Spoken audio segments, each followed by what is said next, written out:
Just on my first walk round, seeing if I can spot some fish. Generally have 2 or 3 runs around the lake before I pick a swim. And I have found fish already in the car park, which is not a bad bet because it's the intersection between 2 of the lakes. Surprisingly, there's only 1 angler on this side. More cars than that in the car park, but not made it round the other side yet. So it's massively grown on since I was last down, about 3 weeks ago. A lot of the pads are up now, so yeah, the fish should be well spread out. It's just a chance of trying to find a couple of fish. You know, the ones that I've seen in the cut, I do know they're moving in and out of there, but not many, just a couple. But yeah, I'm guessing the other side of the lake has been producing all the bites over the weekend, so we'll check it out around there, and then we'll scope around in a couple of these swims, go see who's caught out. So I've decided to settle on dugout. You can see I've seen a few fish in here now, one down this corner, and a couple out here back of these pads. I've got chance of island here as well. So this is the swim I fished last time, a couple of weeks ago. Had one out on a zig further out. There's another one just there. So there's definitely fish around in this area. I've seen them out in the car park at the back. So and I think they are moving this way. So I can set a nice little trap down here. A couple of traps. Just be yeah, it's steady away, you know. Nice old English northern clay pit, and I've come down here and spombed and had plenty over bait, but when you're coming down for a night like this and it's this sort of weather and they're well spread out, I'm not trying to build a hit because I'm not here for long enough. You know, if they do turn on, I can feed them some, but catapult, throwing stick, leave the spom in the car. You know, I brought a bucket of floaters with me just to see, but yeah, it's just starting to drizzle a little bit. So yeah, let's get started. Another one in the pads there. Could be on to a few fish. Let's get set up, let's get cracking, get going. Can't beat these moody times like this. You know, a bit humid. A little bit of a dip in pressure tonight, it's just dropping under that 1,000 mark. Enough to get you excited.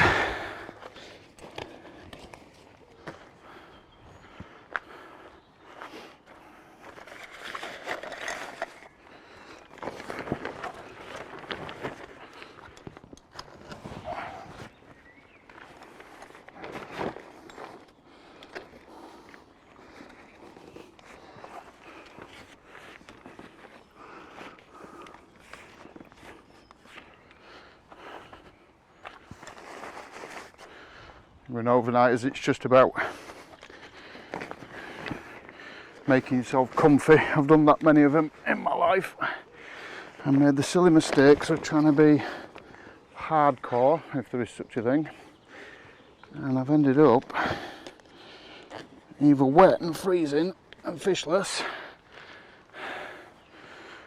or not enjoying it whatsoever. So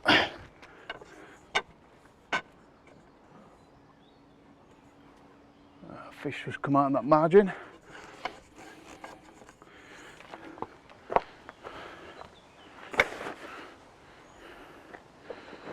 Yeah, and another fish thing with venues like this is you don't want to be rushing straight in. You know, I'm seeing fish and stuff, I could be casting about now trying to chuck bags on the red. They will just move in here, and it's not massively pressured tonight. 3 on the other side of the lake. There's me and another chap over here. They've got all that backside to push off into, and they will just do it. So take your time. The aim is to get these rods out with the minimal disturbance as possible. So I'm talking a couple of casts with a lead. I roughly know the marks. I know the island's 16 wraps for me. Short spot's 9.5. And this one I'll just flick it around until I feel something just a little bit more solid. There is a fair bit of weed down in there sometimes, especially summertime when it gets up, but it won't be a problem now. Got plenty of snag cover down there as well, so I'll be fishing 2 rods on bar, single stick down that side, fairly locked up on that one, and yeah, it's looking good. So like I say, I'm not trying to build a hit, I'm just trying to set traps, and by doing so, just trying to pinch a fish off a spot. I mean, like if it does start to turn on,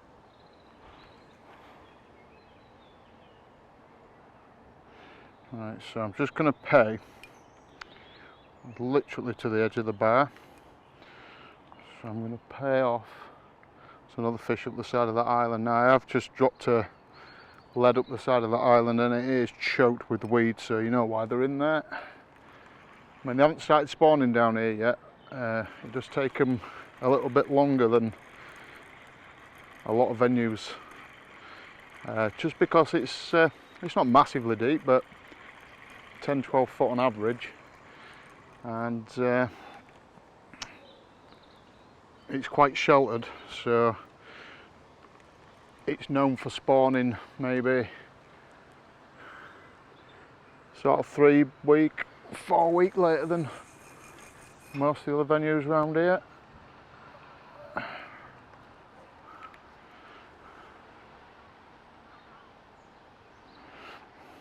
So that is literally half a drag, and it's from weed and then straight back into weed.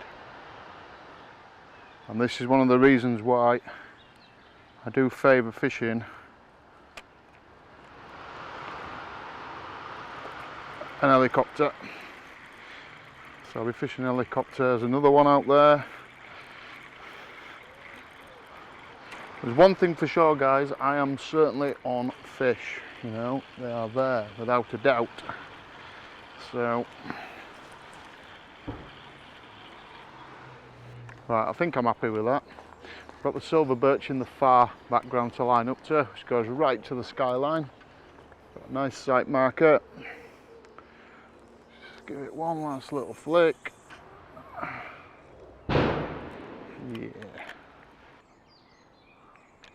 Right, I am happy with that.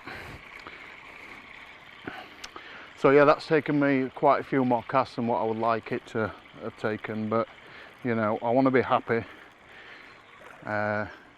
It's clear, you know, from the sight line, you got up here, I'd have been, you know, if I'd have wanged a bag out then, just try a thing, and I thought I'd have landed on the top of that thing, I'd have been nowhere near it, I'd have probably been a rod left out of it and into weeds, so yeah, it's just making sure you're confident. So I'm happy with that one. I'm just going to check these wraps, make sure I'm bang on it, and then the next one's going out there. Now again, I have that wrapped up. I know that spot pretty well. It is a deep spot.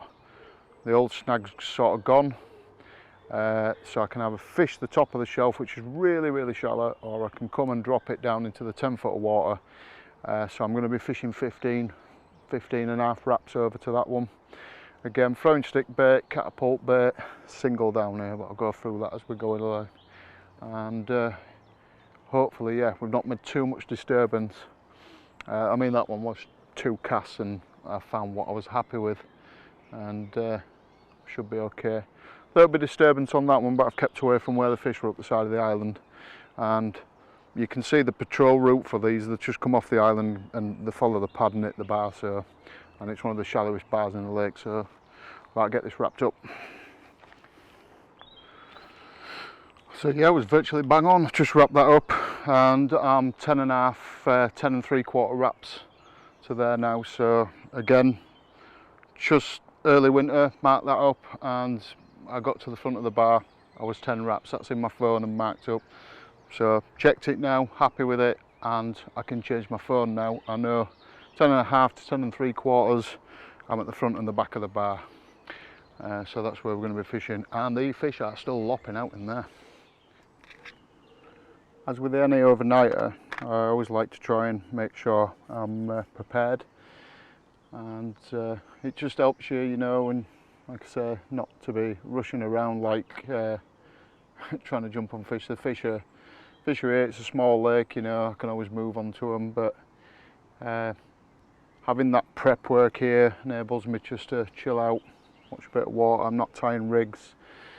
Not brought loads of bait or anything. You know, I've got 5 kilo with me, 5 kilo in the van.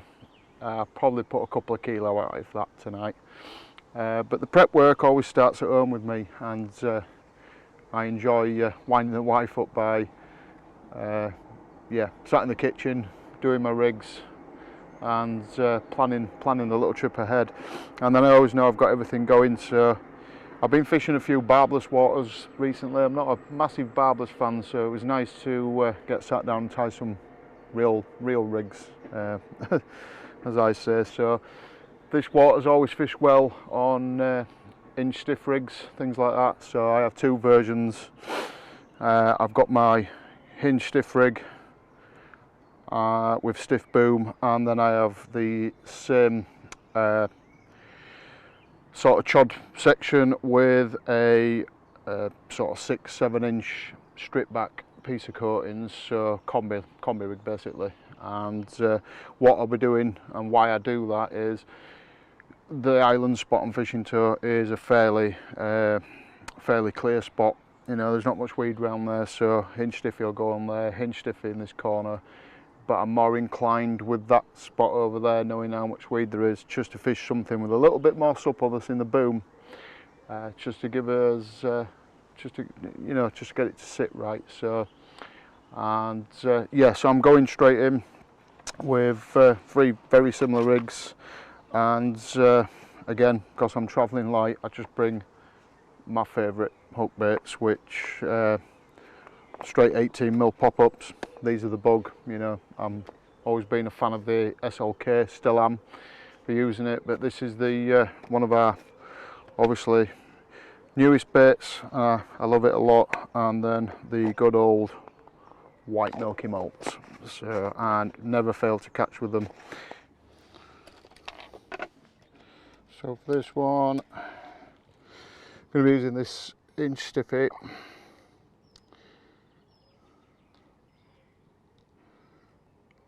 So again, these are all stuff that I've prepped up, tied up at home.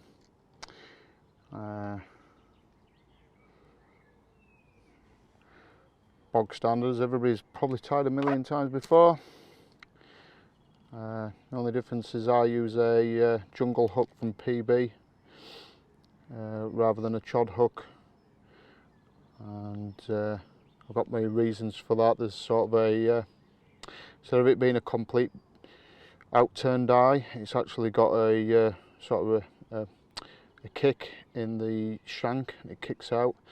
This is an amazing hook for bottom bait rigs when you're using a kicker. It widens the gape. Use these on the Ebro a lot, and it's a very understated hook. I actually think now it's not called the jungle hook anymore, it's called the bridge beater. Extremely sharp, extremely strong, and one of the main hooks that we've always used on the Ebro.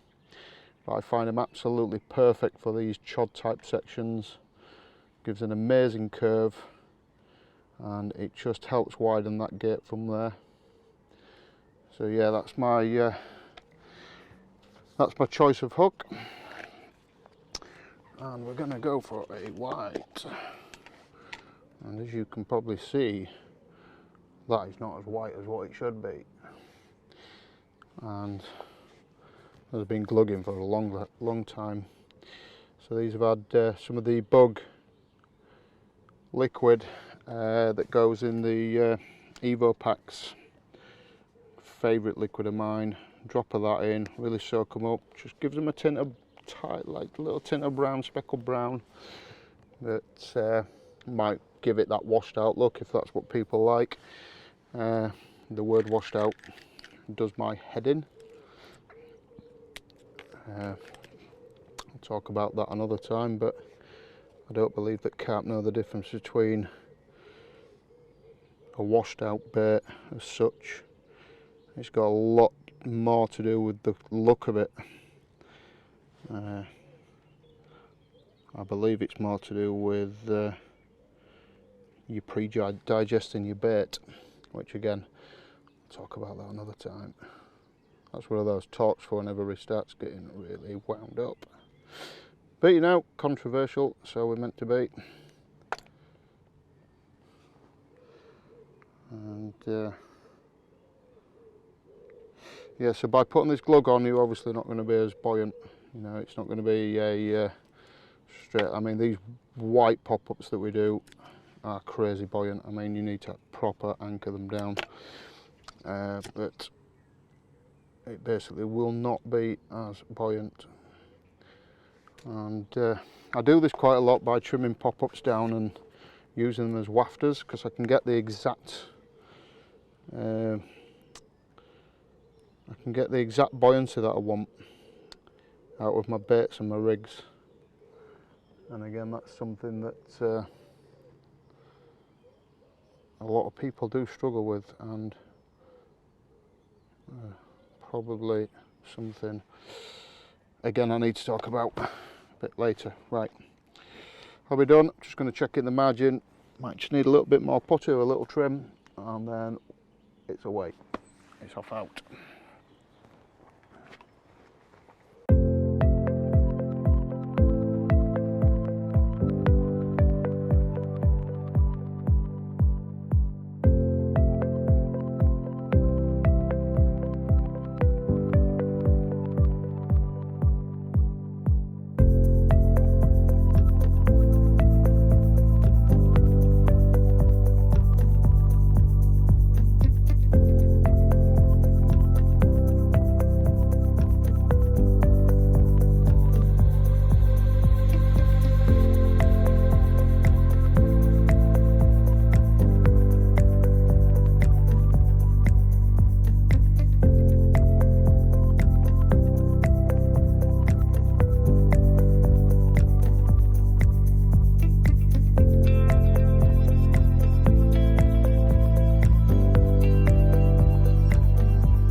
Well, good morning everyone, and what a way to start the day. Lovely mid-20 comment, 25.10, and this was caught on my right and rod down the margin, the one that I said often does the morning bites, the ever fateful milky malt doing the biz. My middle rod did actually go, it went first, but that was with a humongous tench. Biggest tench I've caught for a long time. The fish have been very active all night. There's a lot of fish moving around and jumping around. I do think they are starting to group to spawn now, so this is going to be my last session anyway for a few weeks, as I'm hopefully heading to sunny Portugal at the end of this week, and I'm hoping that they get cracked on and spawned, so by the time I get back in 2 or 3 weeks or so, we can get back down and have a few more. But what a result. This is all you need on an overnighter to make it every bit a success. Cracking.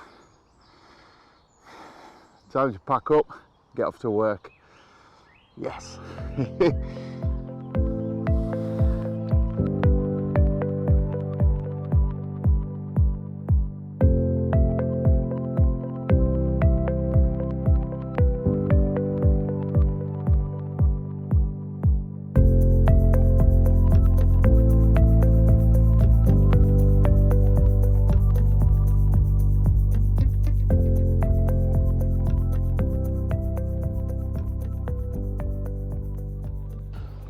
Well, I thought that was that first fish was my last fish, just on pack up time, but in typical style, as of his bite time on this lake, I didn't put the other rod back out. Just making my first coffee of the morning. Thought I'd just leave those two rods out as I'm having a steady pack away, and that rod's melted off. It's the rod on the side of the pads, the one that I had the tench on, and it did me around the pads, which they often do. Nice little bit of steady pressure and just eased her out. So just weighed her another 22 pound and 5 ounce mirror. So yeah, a very successful session, but just shows you the crucial point of these bite times. Now, summertime, they can tend to get up to sort of that 8-9 o'clock in the morning mark, but I do know that these specific swims can produce bites around that 5-6 o'clock. So within that hour bite time, that 5:30 to 6:30, I've had 2 bites, and for an overnighter on here, that's a great result. I did expect to have a bite during the night, to be honest. I started getting liners on this margin rod at sort of 2 o'clock, 2:30. Not a lot, just the odd one every half hour, but I knew the fish were down here, and they definitely followed around the back of the island. They were still showing up and down this island like they'd been doing during the evening. I did actually move that rod, and where the fish were showing in the pads, I actually found a very small clearing, and I'd give it a couple of hours in there just before dark, so the fish were repeatedly showing in there. But they weren't feeding in there. Like I said, I think they are gearing up to get ready to spawn. They're showing quite a lot. I think this is just that little bit of a last minute feed before they kick off on the next big sort of sunny spell, which I think is going to be in the next week or two. But I moved that rod back down and put another couple of catapults for the bait over it, and yeah, that was the first one to go. As I said, I'd had that tench there, which, to be fair, it was a cracking tench. As long as they're not bream, I'm happy. And it gave me 2 bits of information having that tench. Number one, finding that spot and making sure I was in between those 2 wee beds. That was fishing right, and that rig and the bait was very well presented. Tench picked it up, it was nailed, so it went straight back out on that spot at that 10 3/4 wraps, and yeah, it's done a bite. So I've had one on the Milky Malt and one on the 18mm bug, both on the rigs that I showed yesterday. So yeah, I'm going to finish this brew, and then I'm going to go away and quickly film and photograph this fish, and then I really do need to pack up and get off to work. So it'll be a quick mad dash and stuff. Like I say, I'm off to Portugal on Friday. We've got to go for a PCR test tonight, which is just going to be a complete pain in the arse. Leeds Bradford is absolutely rammed with people trying to get in. I think there's queues of 3 or 4 hours. We couldn't book on a fast track or anything, so we've then got to get the suitcases down there on the Thursday night to check them in previous to the day we fly, which again is going to be another pain. And then I've got all of the management across all the sites to sort out before I go away. So yeah, I'm going to finish this, and then we're going to go out and get this fish out. There we have her, lovely 22 pound 5 Lydia, and as I say, come on that middle rod, and an 18mm bug pop-up, caught on a combi rig. So yeah, absolutely buzzing. This is exactly what you want to be doing on overnighters, picking off a couple of fish, enjoying yourself, enjoying the scenery, and I'm certainly going home a happy man, and can't wait to get back down once I've been and enjoyed my holiday away with the family. So I'm going to get him back, I'm going to pack up, and I promise I've got to get to work. So I'll see you guys soon. Crack in.